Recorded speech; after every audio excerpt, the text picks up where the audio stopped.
नमस्कार दोस्तों। तो किसी तरह से गिरते पड़ते हम पहुंच गए काफा नेशंस के थर्ड प्लेस मैच के लिए। इसके लिए मैं दो चीज़ को क्रेडिट देना चाहूँगा। सबसे पहले तो गुरप्रीत के लंबे हाथ, ठीक है, कि गुरप्रीत ने अगर गोल्स नहीं बचाए होते तो शायद हम यहाँ होते ही नहीं, ठीक है। तजाकिस्तान के पहले मैच के बाद ही सारी टीम हमारी स्ट्रैटेजी समझ गई थी, और वैसे भी लॉन्ग बॉल खेलने वाली टीमें की संख्या बहुत कम है। पोजीशन बेस्ड बॉल फुटबॉल खेला जा रहा है, चाहे वो वर्ल्ड कप की टीम हो, चाहे वो कोई भी अच्छी टीम हो। इनफैक्ट हमसे लोअर रैंक टीम भी पोजीशन बेस्ड फुटबॉल खेल के हमें हरा रही हैं, और हम वही long ball long ball long ball long ball long खा रहे हैं। तो आज मैं बेस्ट 11 प्लेयर्स बताता हूँ, और हमारी स्ट्रेटजी ओमान के अगेंस्ट क्या होनी चाहिए इसके बारे में बात करते हैं, ठीक है। तो चलिए फिर शुरू करते हैं। ओके, सो आप समझ लो कि ये चूँकि ये लॉन्ग बॉल से हम ओमान को नहीं हरा सकते, क्योंकि वो फिजिकली स्ट्रांग है, टेक्निकली स्ट्रांग है, क्लिनिकली स्ट्रांग है, पोजीशन बेस्ड फुटबॉल खेलते हैं, कॉम्पैक्ट रहते हैं और लंबे चौड़े कद के हैं, और वो अवेयर हो चुके हैं कि इंडिया कर क्या रही है और इंडिया को कैसे हराना है, ठीक है। तो हमें यहाँ स्ट्रेटजी चेंज करनी पड़ेगी। सबसे पहले 11 प्लेयर्स की बात करते हैं। मैं यहाँ टोटली एक्सपीरियंस प्लेयर को रखूंगा, चूँकि लॉन्ग बॉल अब नहीं है। So there is no Mohammed Owais, so there is, और इनएक्सपीरियंस्ड कम इंटरनेशनल एक्सपोजर वाले प्लेयर्स को भी मैं हटाऊंगा, चाहे वो फ़ारूक हो, चाहे वो मनवीर सिंह जूनियर हो, चाहे वो निखिल प्रभु हो, ठीक है। तो अब मेरी 11 खिलाड़ी ये होंगे जो पूरी तरह एक्सपीरियंस्ड है, ठीक है। तो Gurpreet Singh Sandhu as a coach, Rahul Bheke as a right centre back या राइट बैक, ठीक है। अनवर अली सेंटर बैक, वालपुया को मैं लूँगा, रोशन सिंह को लूँगा, ठीक है। इनको मौका मिले, पर इनमें पोटेंशियल रिजर्व बेंच से ज़्यादा है, ठीक है। जीक्सन सिंह, महेश सिंह नौरम, आशिक कुरुनियन, उदांता सिंह, ठीक है। उदांता सिंह आपके समझ लो आप राइट विंगर, आशिक कुरुनियन लेफ्ट विंगर, महेश सिंह नौरम, और महेश सिंह नौरम मिडफील्ड से गेम को कंट्रोल करेंगे, ठीक है। और फॉरवर्ड में मैं लेना चाहूँगा दो ऐसे खिलाड़ी जिनकी आपसी केमिस्ट्री बहुत अच्छी है। मुंबई सिटी के दोनों खिलाड़ी हैं और काफ़ी लंबे से साथ खेल रहे हैं।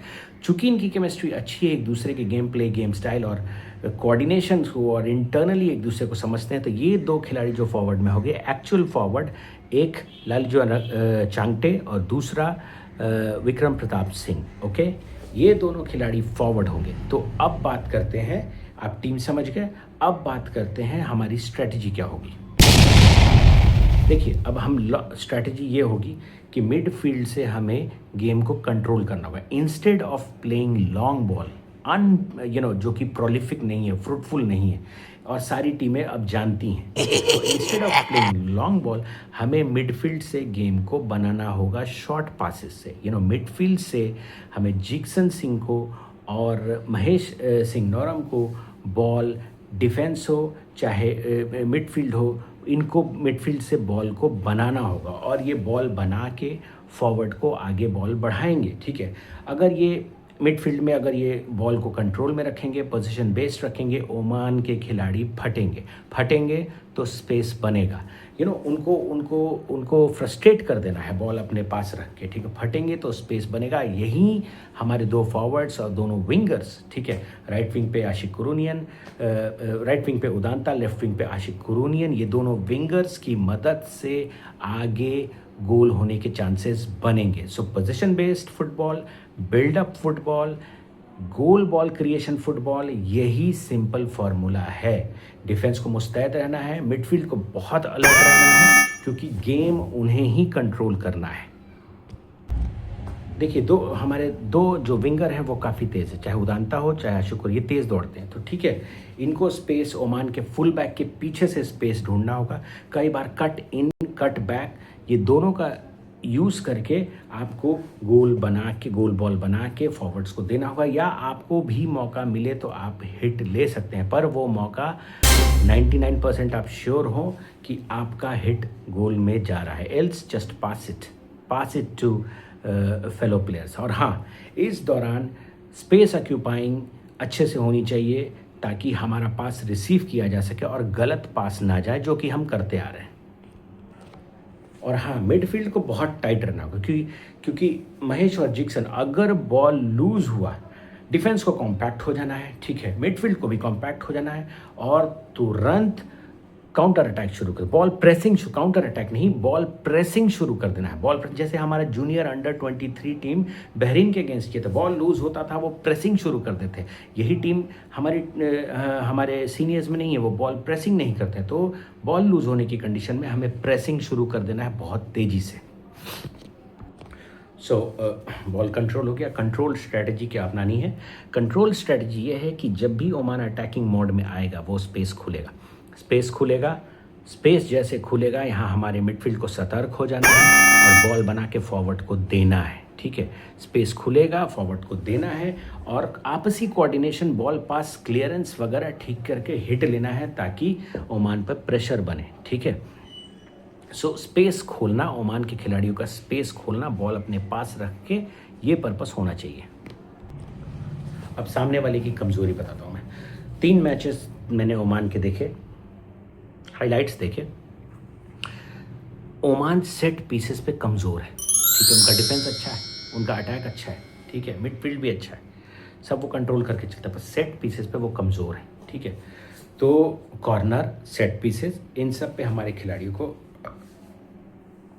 अलर्ट रहना है और ये हमें मौका देंगे। ठीक है, आप एक बात समझ लीजिए कि हम ओमान को लॉन्ग बॉल स्ट्रेटजी से नहीं हरा सकते। ठीक है, तो टीम जो मैंने बताई वो एक बार फिर से वही टीम चुनिए, मोस्ट एक्सपीरियंस टीम, जिनको मोस्टली इंटरनेशनल फुटबॉल का एक्सपोजर है, उन्हें चुनिए। उदानता की वापसी कीजिए।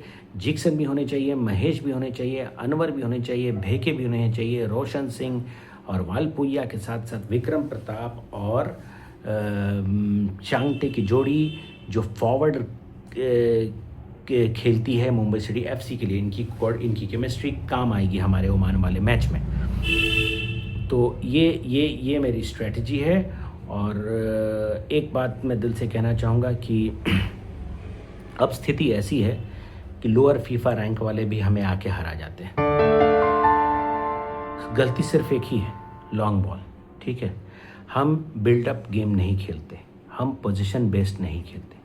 पूरी दुनिया पोजीशन बेस्ड खेल रही है, वर्ल्ड कप की सारी टीमें खेल रही हैं, बिल्डअप खेल रही हैं, मिडफील्ड उनका स्ट्रांग है।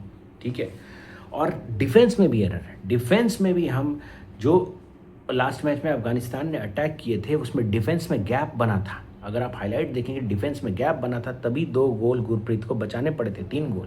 ठीक है, तो क्लोज नहीं है, गैप नहीं, गैप छोड़ देते हैं। तो आप लॉन्ग बॉल भूल जाइए और आप position based buildup game control strategy अपनाइए और उनके डिफेंस को खोलिए। ठीक है, अपने मिडफील्ड से वो बॉल का होल्ड अपने पास रखिए ताकि उनका डिफेंस खुले। ठीक है, और हमारे दोनों फॉरवर्ड्स, दोनों विंगर्स इसके लिए तैयार रहें। यही स्ट्रेटजी है, do not lose the ball. Okay, do not lose the ball. और मुझे उम्मीद है कि आप हमें इस बार काफा नेशंस में कुछ अच्छा देंगे ताकि काफा वाले भी हमें नेक्स्ट टाइम इनवाइट करें। और हर बार मैं फ़ैन कोड पे पैसे खर्च करके मैच देखता हूँ।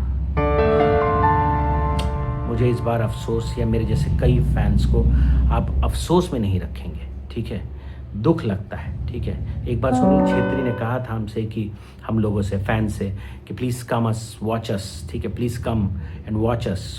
हम आए पर हमें कुछ मिला नहीं। ठीक है, आप प्लीज़ लॉन्ग बॉल स्ट्रेटजी भूल जाइए, ये काम नहीं आने वाली है। ठीक है, आप फुटबॉल में टिकना है। आपको हांगकांग ने भी पोजीशन बेस्ड फुटबॉल से हराया, अफगानिस्तान ने भी आप पर अटैक कर दिया था पोजीशन बेस्ड फुटबॉल पर। आप लॉन्ग बॉल पे क्यों टिके हुए हो? मत टिको। ठीक है, अगर आपको टिकना ही है तो सिचुएशन के हिसाब से खेलो। जय हिंद, मिलते हैं ओमान और इंडिया के मैच।